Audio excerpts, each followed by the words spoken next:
What is up, race fans? Before we get into today's post-race show, a quick shout out to the legend supporting this episode, InvisiFrame.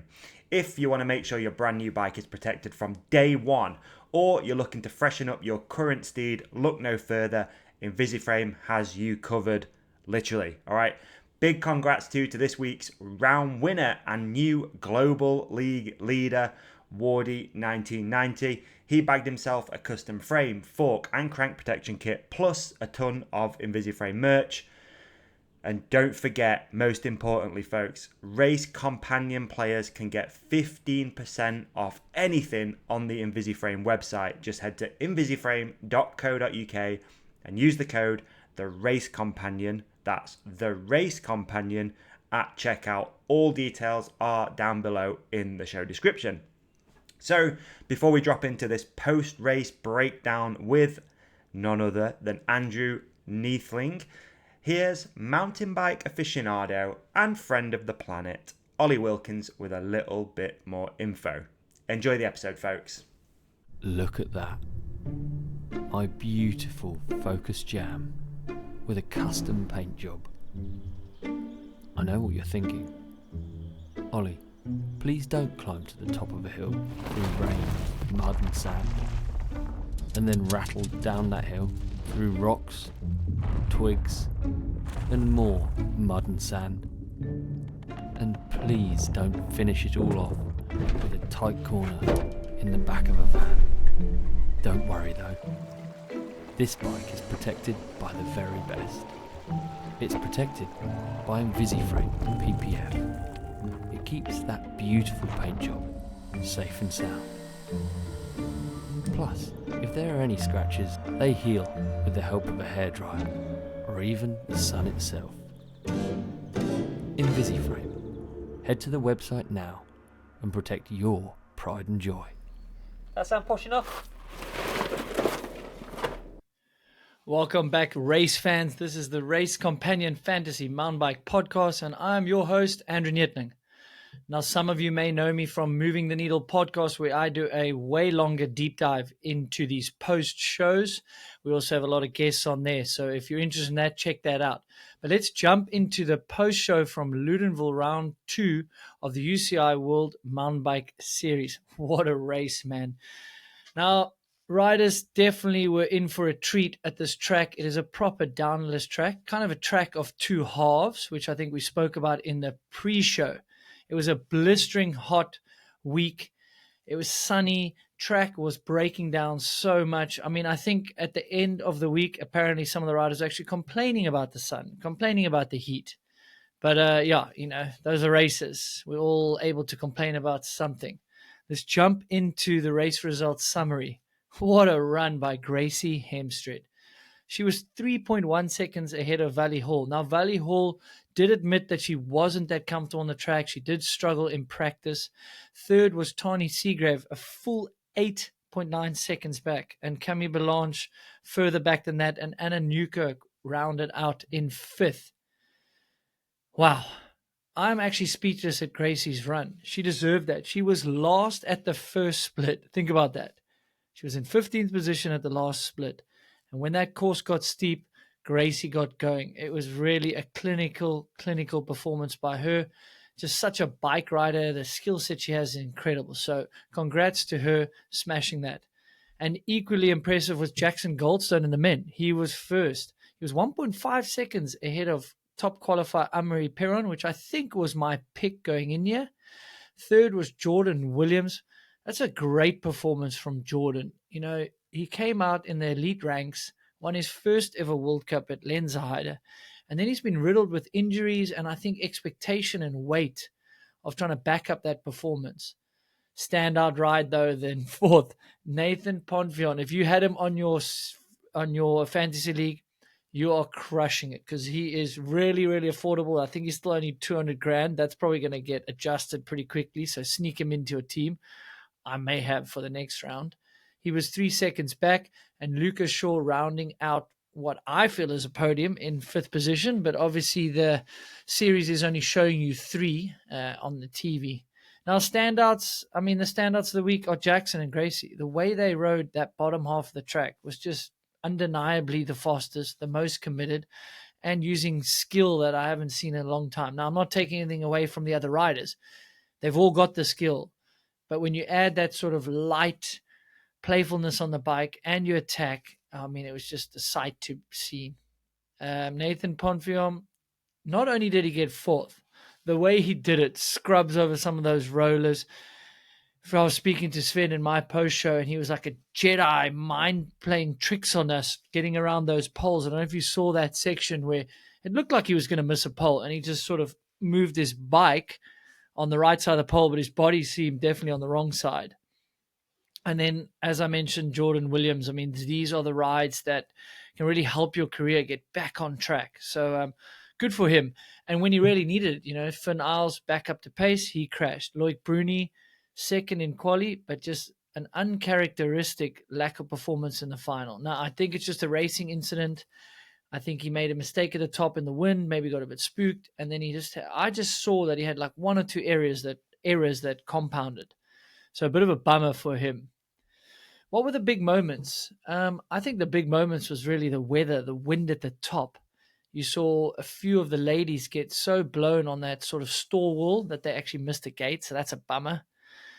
Controversies, not seeing Ronan Dunn in a final is a pretty controversial thing. He managed to flat in the same spot in the steep section. There's like a gap. You can either gap early and then you land to the left of like a big rock landing, or you can set up high and then jump. That is the faster line, but clearly it comes with some risk. So really bummer to see him there. Finn Isles sliding out. He was going to be on pace. That's a bummer. And then controversies. Henri Kiefer's mechanical in the start line. I mean, what more can be said? He did break the beam. There was a lot of confusion at the top, but his time has started. So challenges, it was outside assistance. So it is actually a DQ from what I understand, speaking to a commissaire. So, yeah, lots of controversy, but I think the wind at the top, one could argue it was gusting up to 45, 50K an hour, they say. Now, if you got a big gust compared to someone else, that's controversy because it's out of your control. How did the track ride? Well, from my stance, sitting on the couch, damn well fast. Some riders mentioning borderline too fast. The men's average speed was 47K an hour down that track for 3 minutes. Average speed. So obviously the top super fast, so that kind of makes that figure maybe not quite realistic. They're obviously not going that fast down the bottom, but in places they were. I'd say it was borderline a little bit dangerous. If it had rained, it obviously would have been slower and those catch berms would have been helpful. So I think the course builders and stuff did a good job. But I'm almost at the point that you got to look at the forecast and maybe have two options, a rain option and a dry option, and maybe make the call later in the week. But that obviously takes more manpower and probably more costs. So that was just 2 cents. Yeah, it was a track of two halves, as we discussed in the pre-show, and we saw that the bottom half really broke down in the heat, in the sun. The UV rays were pretty intense, to coin a phrase from Chris Cole-Murray. So, yeah, not much more can be said on that. Now, why don't we jump into the fantasy results? This is why you guys are here. How did you guys do? I'm going to just look up the best possible team. Obviously, that's a perfect science in hindsight. So let me just look that up. We've looked at it. No surprise, your best team would have had Jackson Goldstone on it, Amri Perron, Nathan Pontvianne, Ryan Pinkerton. That's actually a good sleeper pick, isn't it? Gracie Hemstreet and Tani Seagrave. So, yeah, you would have scored 1,340 points, and it would have cost you the full $4 million. But that's not why we're here. It's not about perfect. Let's check. Who moved up, who moved down in this global league? Round 1, Baggy slips to 15th. So, yeah, sounds like a bit of a Loic Bruni there. Qualifying in second and slipping down to 14th, I think Loic was. Anyway, unlucky for you. But first, Wardy, W-A-R-D-Y. You can tell me in the comments. I've butchered that. He's up to 2,288 points. He won an Invisiframe prize bundle, so congrats to you. You won Loudenvielle round 2, so you win that prize bundle, and you're leading the Global Series.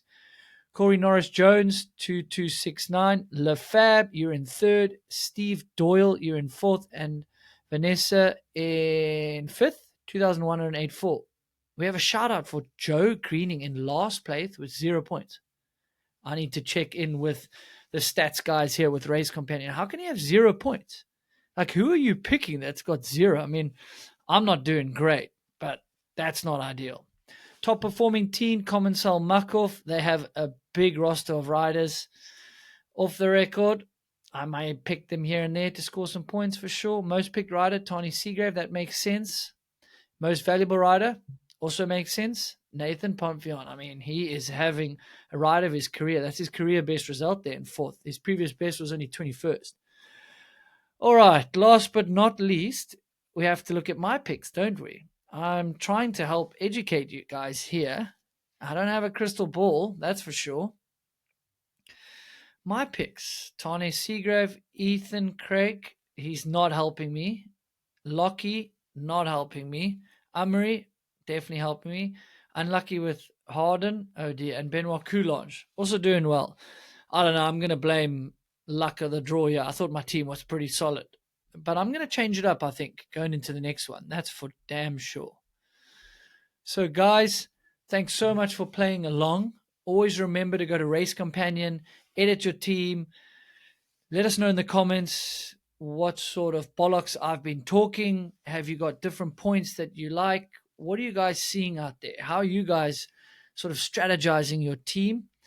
And then if you like this sort of recap, you go over to Moving the Needle podcast. We're on YouTube. We're on all the audio channels. You can check me on social media. I do a way deeper dive with a guest where we're not always dealing with the exact times. We're dealing with the backstories, the controversies, the rumors. This last one was super fun with Sven Martin. So, yeah, thanks for the support. And as I said, make sure you get to Race Companion to set your teams. All right, race fans, that is a wrap on this week's episode. But before you go, help me give a massive shout out to the legends at Invisiframe for supporting this show.